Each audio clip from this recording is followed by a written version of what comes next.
The moment you start explaining too much, you may think you are proving yourself. But sometimes, you are only revealing what pressure makes you defend. One question, one accusation, one doubtful look. And suddenly, you start giving details nobody earned. Not because they needed truth, because they found the place where you feel forced to prove yourself. That is where control begins to leak. The question is not always the danger. The danger is what the question pulls out of you. Someone asks, "Why did you do that?" And before you even pause, you start explaining your intention. Then your history, then your fear of being misunderstood. Then your need to be seen as innocent. You think you are clearing the air. A map of what makes you nervous. A map of what you need people to believe. A map of where your confidence still asks permission. Most people do not lose control by shouting. They lose control by explaining too much. They answer questions that were never asked. They defend motives that were never proven guilty. They treat pressure like a courtroom, and every word becomes evidence. This is the hidden pattern. A person questions you with a tone that sounds suspicious. You feel tension in your body. Your voice gets faster. Your answer gets longer. You add details to sound honest. Then you add more details to sound safe. Honesty is necessary in safe relationships. But pressure changes the room. A safe person asks to understand. A testing person asks to measure your reaction. That difference matters. Imagine a coworker says, "You seemed quiet in the meeting. Is something going on?" A calm answer is simple. "I was focused on listening." But if you feel accused, you may, "I was thinking about the project. I hope nobody thought I was being rude." Now the question has more than an answer. It has insecurity inside it. And once insecurity enters the room, people can feel it. Most people explain. You observe. Because the first rule is not silence. Most people fail because they mistake pressure for responsibility. They believe every question deserves a full explanation. It does not. Some questions deserve clarity. Some questions deserve honesty. Some questions deserve a boundary. And some questions deserve no emotional performance at all. The mistake is treating all questions the same. When someone asks you under pressure, your nervous system may try to protect you fast. So you rush. You over-answer. You explain your motives before anyone asks. You show fear before anyone proves danger. You reveal what you are trying to. This is why over-explaining can become self-disclosure. Not formal self-disclosure. Not the kind where you sit down and choose to share something personal. A quieter kind, a dynamic kind. The kind that happens while two people are interacting. Your words reveal what matters to you. Your timing reveals what threatens you. Your tone reveals what you are afraid people might think. Modern psychology has studied self-disclosure as something that can happen in interaction. Not only as a private decision after the fact. Because under pressure, you may reveal personal information, before you consciously choose to reveal it. You may reveal guilt when you are not guilty. You may reveal fear when there is no danger.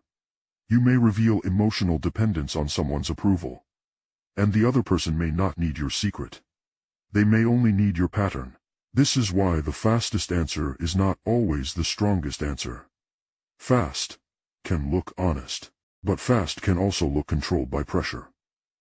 A person says, "Why are you acting different?" You say, "I am not acting different." Then you explain for 2 minutes. Now your answer does not sound calm. It sounds afraid. Not because you lied, because you surrendered your pace. Your pace is part of your power. That is the failure. Not speaking. Speaking without command. Not explaining. Explaining from panic. Not answering. Answering as if your worth is on trial. And once you feel on trial, you stop choosing words. Machiavelli wrote in The Prince. Chapter 18. Everyone sees what you appear to be. Few really know what you are. That line is cold, because it is true. People do not always judge you by your full truth. They judge what they can see. your face, your tone, your timing, your visible behavior becomes the version of you they can measure. This does not mean you should become fake. It means you should stop being careless with what pressure makes visible.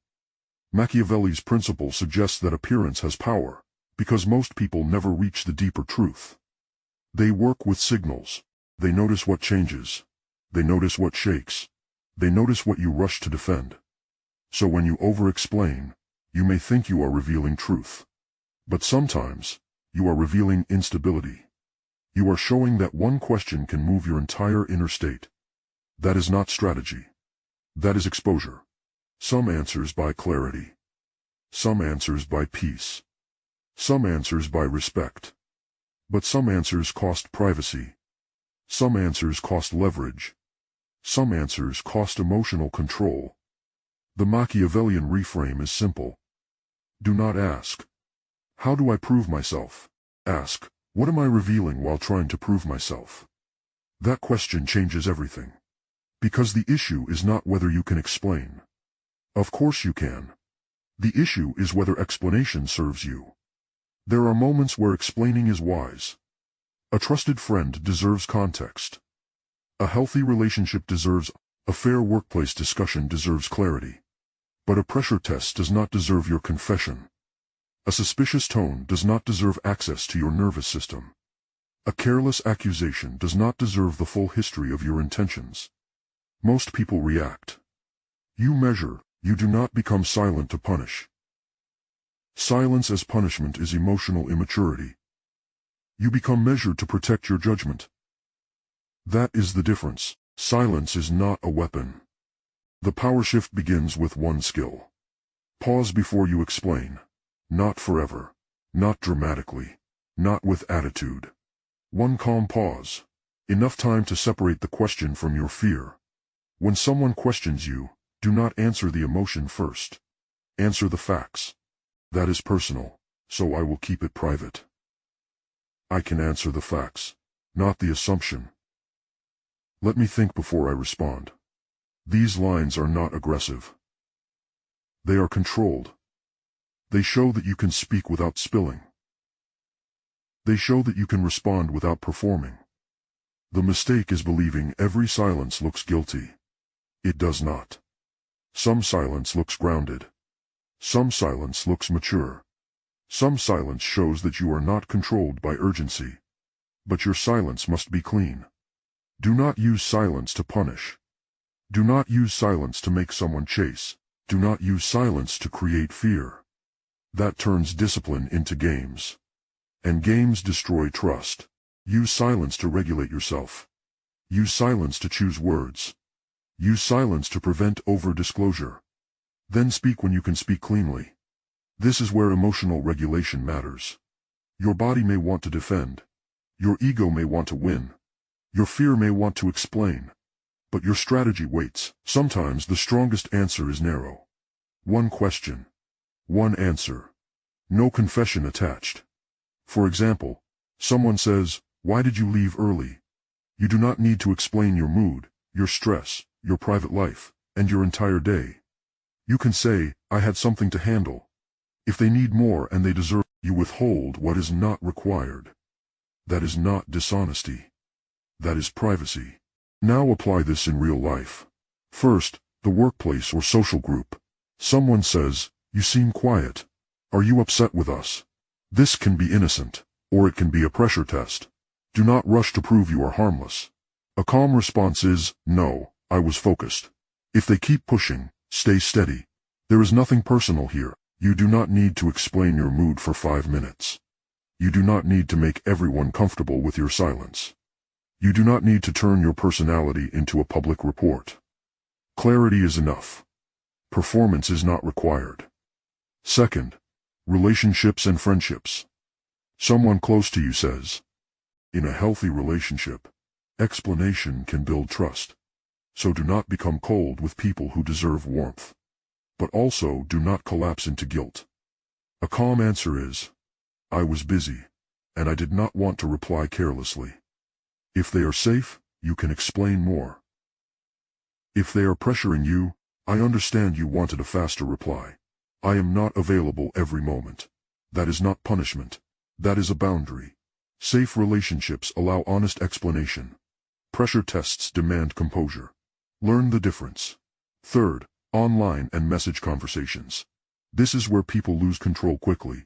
A short message can pull up. Now, your ego wants to respond. It wants to correct them. It wants to prove you are not what they implied. But online, over-explaining often feeds the pressure, so slow down. Do not answer immediately. Read the message twice. Ask yourself, is this a real question, or bait for my insecurity? If it is a real question, answer simply. If you want to ask directly, I will answer directly.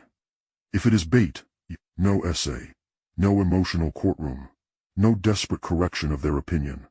Because not every misunderstanding deserves your full energy. Some people are not confused. They are testing how much access doubt gives them. This is the line you must remember. A question can request information, or it can demand submission. You respond to information. You do not submit to pressure. That is the difference between honesty and exposure. The shift is not becoming quiet. The shift is becoming selective. You still speak. You still explain when explanation is earned. You still give honesty where trust exists. But you stop treating every question like a threat to your identity. You stop defending yourself before there is a case. You stop giving private details to public pressure. You stop letting someone's tone decide your pace. This is what changes you. You become harder to shake. Not because you are emotionless. Because your emotions no longer speak before you do. You hear the question. You feel the pressure. You pause. You choose. That is the identity shift. Reactive people answer to escape discomfort. Strategic people answer to create clarity. Reactive people over-explain to be accepted. Strategic people know acceptance bought with panic is too expensive. Reactive people confuse silence with weakness. Strategic people understand silence as space for, and once you learn this, you stop fearing every question. Because the question is no longer in control. Your response is, so the next time someone questions you, do not rush to prove your innocence. Do not hand them your insecurity in the shape of an explanation. Do not let pressure decide how much of you becomes visible. Answer only what deserves an answer. Keep private what does not need to be revealed. And remember this. The person who controls their explanation controls what. If you want to understand the next layer, study how people use your quick reactions to test your limits. That is where most people reveal the most.